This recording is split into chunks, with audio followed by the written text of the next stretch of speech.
รอรุ่นบางใหญ่เด้อทุกคน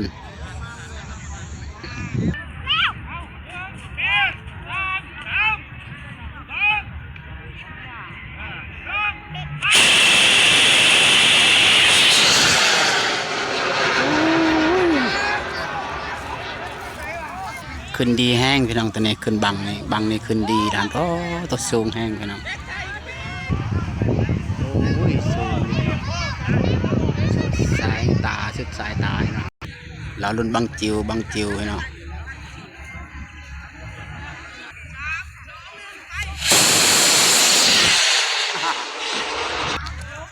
บังไฟจิวแล้วก็คนขึ้นจับกับคนหน่อยพี่น้องคนตัวเล็กเรารุ่นมาตัวเล็กนี่มันได้จับ ตัวเล็กๆก็จะขึ้นไปจับเราลุ้น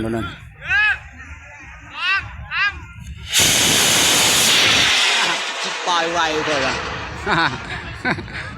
ปล่อยไวเลยตั้งเราลุ้นบังจิวอีกพี่น้อง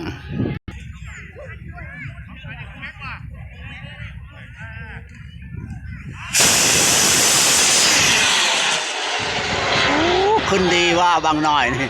ก็ขึ้นตรงดีพี่น้อง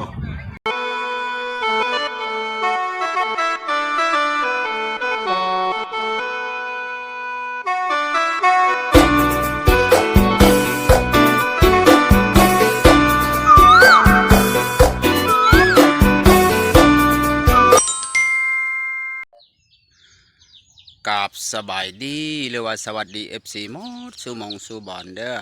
บอว่าในและต่างประเทศก็ยินดีเข้าสู่ซองเบาน้ำพามวลอีกแล้วพี่น้องมื้อนี้ก็จะไปเที่ยวบุญบังไฟหรือว่าบุญปีใหม่บุญประจำปีพี่น้องแต่ว่าเขามีบังไฟมาจูดหลายบังแต่ละหมู่บ้านเขามาจูดชุมกันอยู่บ้านโนนหังพี่น้องเมืองจำพรแขงสวรรณเขตพี่น้องมื้อนี้ต้องมวลแน่ๆพี่น้องไปเบิ่งไปชมน้ำกันพี่น้องว่ามียังแหน่พี่น้องถ้าผู้ใดได้เบิ่งได้ชมแล้วก็อย่าลืมกดไลค์กดแชร์หรือว่ากดติดตามนำเด้อเพราะมีกำลังใจเฮ็ดคลิปต่อไปพี่น้องไปบ่ต้องศึกษาเสียเวลาพี่น้องเราต้องไปเบิ่งไปชมนำกันเขาว่ามีกลางวันมีบังไฟแล้วว่าตอนค่ำจะมีลำเรื่องหรือว่าคอนเสิร์ตมีหลายอย่างพี่น้องไปเบิ่งไปชมนำกันว่ามันมียังกันแน่เราต้องไปเบิ่งไปชมนำกันไปเลยโอ้พรงามลายพี่น้อง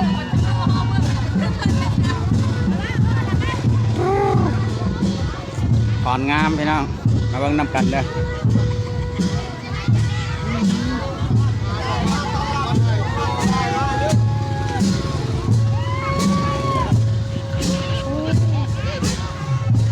บ้านนี่พี่บ้านนั่นโอ้พรงามเลยสุดยอด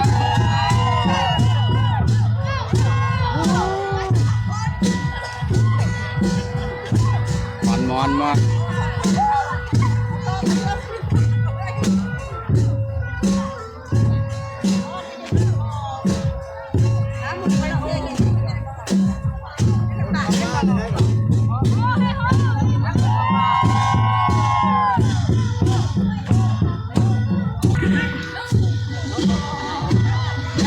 ชิดยอดใช่ไหม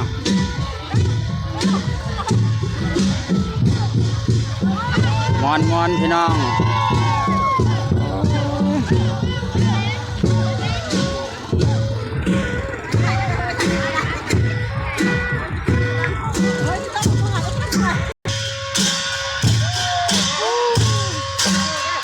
ยอดพี่น้องยอดเป็นปีใหม่ประจำพี่น้องเด้อเขาจะแห่ข้าวปลามาแต่ไก่แต่ต้อง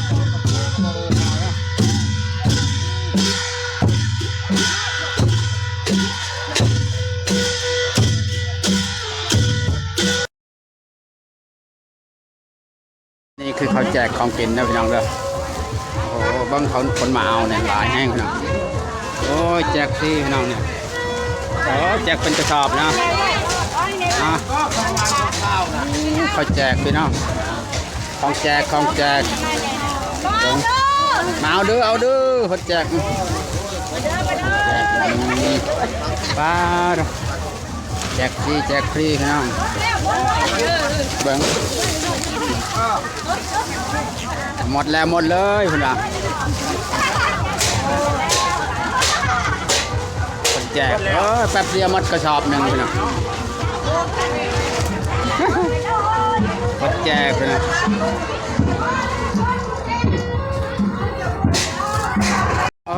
อันนี้ตัวรถบังไฟเพิ่นมาจากบ้านไทยอันเนี่ยมีแต่บังไงบังไฟเต็มรถพี่น้องเฮ้ยตัวโอ้ยสุดยอด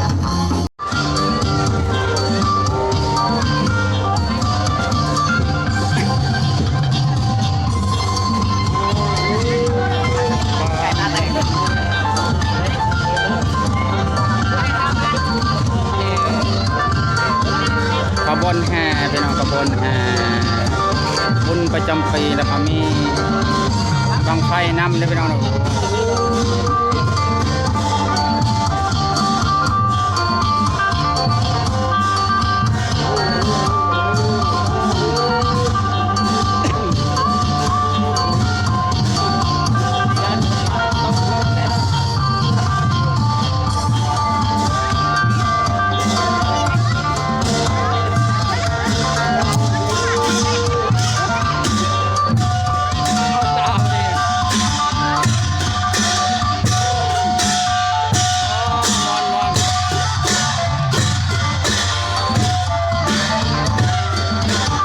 มีบางไฟนำไปนำเลย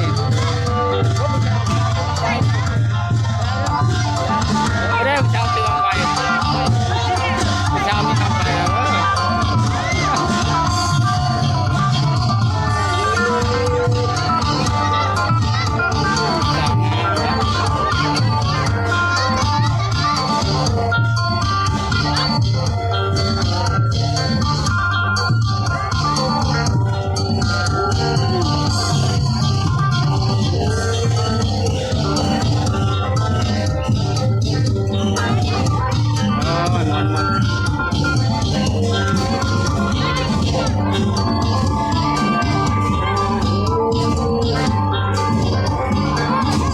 ล้วเด้อพระจะมาเด้อมีบางไฟนำเด้อบ่ดอกบางไฟบางห้ำนี่คักได้ปะ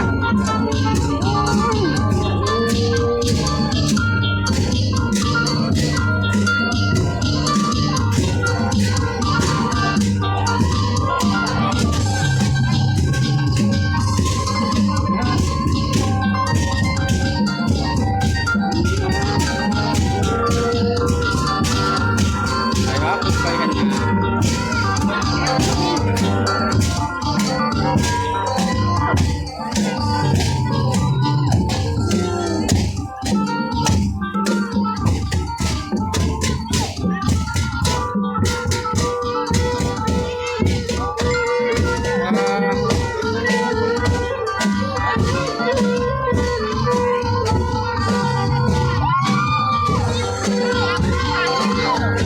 ชาวงามเว้ย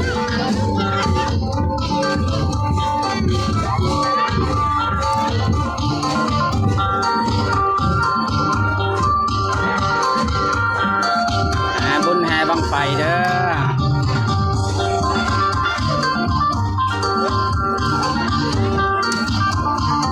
กำลังเอาบังไฟขึ้นนะทุกคนรอรุ่น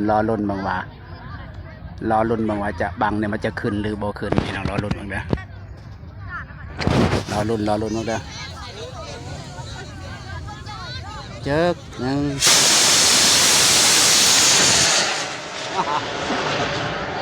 โอ้ขึ้นตีตัวนี้เนาะคักแล้วตัวนี้ขึ้นตรงเนาะโอ้ขึ้นตรงดีว่าตัวนี้ไว้บางทีขึ้นดีว่าตัวนี้โอ้บกคงมันยังเนาะขึ้นดีเนาะเพื่อเครื่องบินเขาถ่ายเนาะเขาไม่โดนเด้อ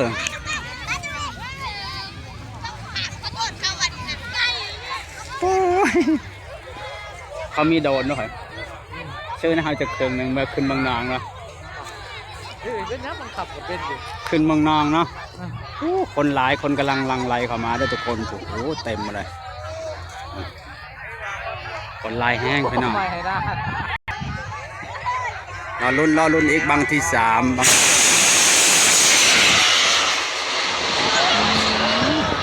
โอ้โหตัวนี้โอ้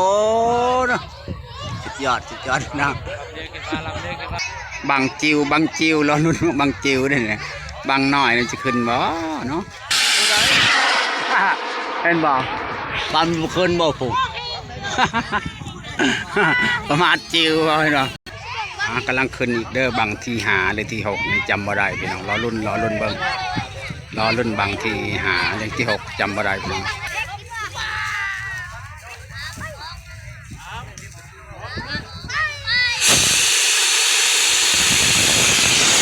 โอ้บ่ช้าว่ะจริงๆสร้างงามเนาะตอนลำเรื่องมาพอดีพี่น้องโอ้ยเต็มรถ10 ล้อเลยเนี่ยรถยังมา12 ล้อบ่ปอรถ แน่นมาเลย12 ล้อเลย เต็มรถจะว่าลาย แน่นเต็มเลย เป็นร้อยเพิ่นแล้วเนี่ยโอ้จ้า โอ้ โอ้ยเต็มรถ10 ล้อพี่น้องลำเรื่องมาในขณะยังเนี่ย ขนาดนี้เดียว ยังบ่ฮู้ขนาดเนาะ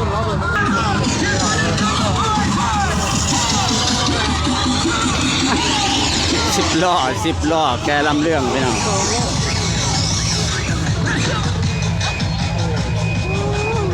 คนงานเนาะป้ารถติดวันนี้รถติดเลยเนาะ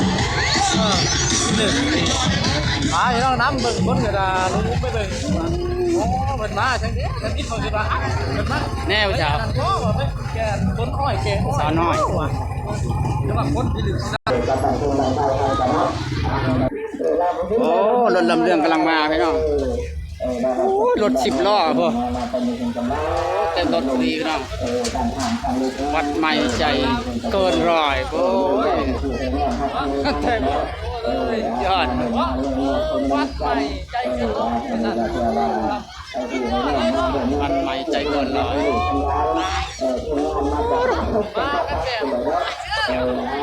มากันแบบว่าก็จะเต็มเลยใจเลยเราเนี่ย โอ้ไม้ทำตาด้วยพนันไม่ได้เบิ่งจ้ามอแต่ไม่ได้เบิ่ง โอ้แต่เจ้าพี่เด็กก็คอยว่าได้เด้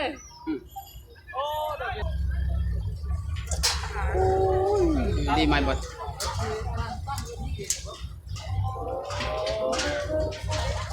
เจ้ากับคนเดียวแล้วมันบริไกลไปเลย มันไกล โอ้โดด ๆก็น่าจะขยับไปอีกหน่อยหนึ่งเนาะ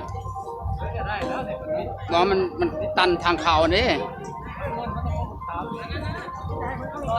ตันทางเขา โอ้จะดี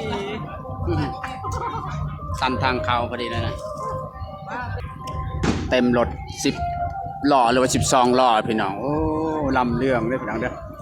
แมลงบานนนห่างพี่น้องเมืองจำพรแขงจังหวัดนาเขตเด้อ ได้กินมะขามป่ะจุต้นมะขามพอดีนะมีโอกาสได้กินมะขามโอ้เขาจูดบางไฟแล้วมันตอนนี้กำลังขึ้นไปพี่น้องรอรุ่น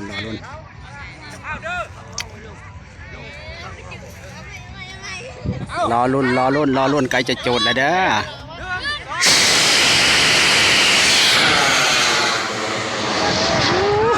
เข้าบ้านโอ้ยรอรุ่นอีกพี่น้องไกลจะโจดอีกแล้วพี่น้องหลายบังสมควรพี่น้องพอสาว30 บังพอรอรุ่นไกลจะโจดแล้วเด้อ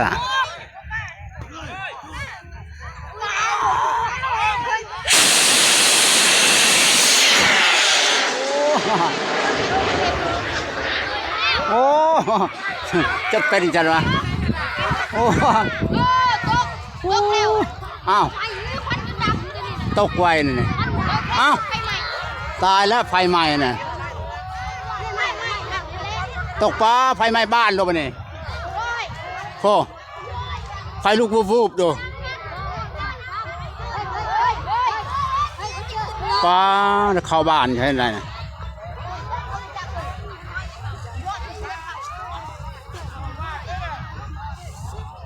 ปลาไฟไหม้บ้านก็บ่ฮู้เด้อเอา ขึ้นอีกแล้วพี่น้องยังหลายบังโอ้จอดบ่หมดจักทีพี่น้องมี40-50บังพ่อพี่น้องบ่ฮู้จักมองจะเสร็จพี่น้องเอ้ยรอรุ่นเบิ่งเด้อรอรุ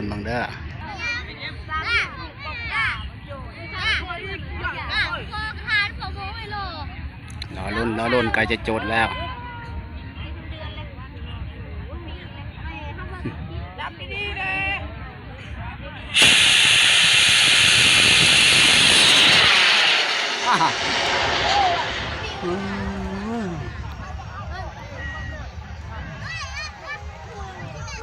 คนดีแห้งพี่น้องโอ้มาจุดตลอดพี่น้อง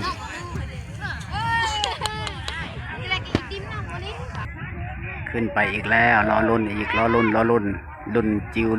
พี่น้องบางใหญ่รอรุ่นพี่น้องบางใหญ่เด้อ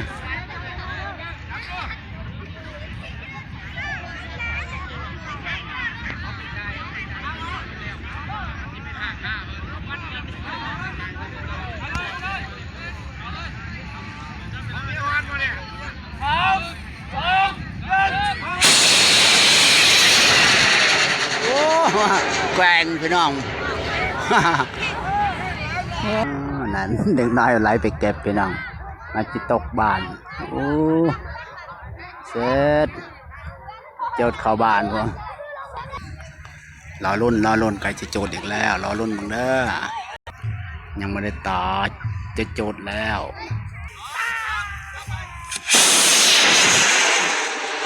โอ้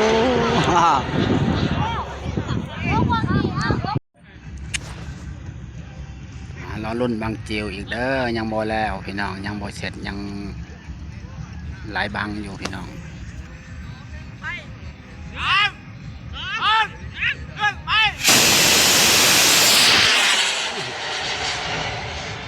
โอ้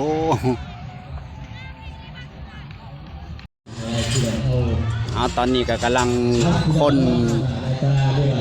ห่างมาว่างมาจัดห่างที่วางแบบห่างหันลำเรื่องบอกง่ายๆพี่น้องโอ้ยกำลังจัดหันลำเรื่องอยู่พี่น้องรอรุ่นบ่มาแรงเด้อผู้ใดอยากมาก็มาเด้อตอนแรงมานี่พี่น้องหันใหญ่แห้งพี่น้องขึ้นแน่ๆคืนนี้พี่น้องสุดยอดพี่น้องหันใหญ่เลยมาเบิ่งน้องไม่ยังลืมแล้วน้องขณะลำเรื่องพี่น้องวันใหญ่วันใหม่ใจเกินลอยเป็นว่าพี่น้องโอ้วงนี้บ่เคยมาเขตนี้เลยเด้อพี่น้องเด้อคนใดอยากมาเบิ่งมาชมก็มาเด้อมาแรงเนี่ยต้องมวนแน่ๆพี่น้องเขาว่าโอ้โหตูเขาโอ้สุดยอดดังแห้งพี่น้องสุดยอดพี่น้อง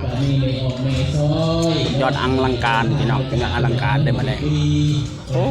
50ชีวิตพี่น้องมาเต็มรถ18ล้อพี่น้องทั้งคนทั้งรถทั้งของไอ้ยังเต็มรถเลยพี่น้องรอรุ่นเด้อผู้ใดจะมาเบิ่งก็มาเด้อมาแรงเด้อคืนแน่ๆตอนนี้กำลังวางเครื่องยังบ่เสร็จพี่น้อง5 โมงกว่าโอ้ว่า6 โมงมันจะแล้วหรือบ่พี่น้องรอรุ่นยอดบ้านนนท์หังเด้อเมืองจำพรแข่งสวรรค์เขตเด้อ